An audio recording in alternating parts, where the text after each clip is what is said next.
दुचाकी चालवताना हेल्मेटचा वापर करा. प्रादेशिक परिवहन अधिकारी संजीव भोरे. युवकांनी व ग्रामस्थांनी दुचाकी चालवताना हेल्मेटचा वापर करावा तसेच वाहतूक नियमाचे पालन करावे असे आवाहन प्रादेशिक परिवहन अधिकारी संजीव भोरे यांनी केले.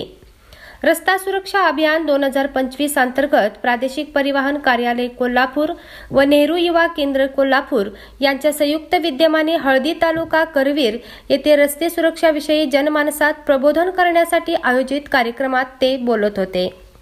युवा कार्यक्रम आणि क्रीडा मंत्रालय भारत सरकार अंतर्गत असणाऱ्या नेहरू युवा केंद्रामार्फत या आयोजित कार्यक्रमामध्ये उपस्थित नागरिकांना रस्ते सुरक्षेविषयी माहिती देऊन अपघाताची कारणे, परिणाम, अपघात रोखण्यासाठी उपाययोजना याविषयी सखोल माहिती देण्यात आली.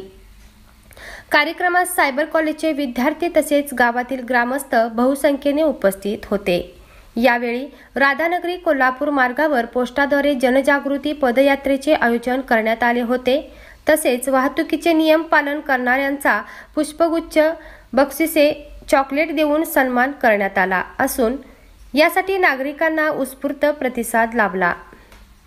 कार्यक्रमास नेहरू युवा केंद्राचे गणेश भोसले, निलेश कांबळे, सायबर कॉलेजच्या डीन सोनिया राजपूत, भूषण पाटील, क्षितिजा उभाळे व नागरिक उपस्थित होते. ग्रामदेवता प्रतिनिधी रुपाली चव्हाण, कोल्हापूर.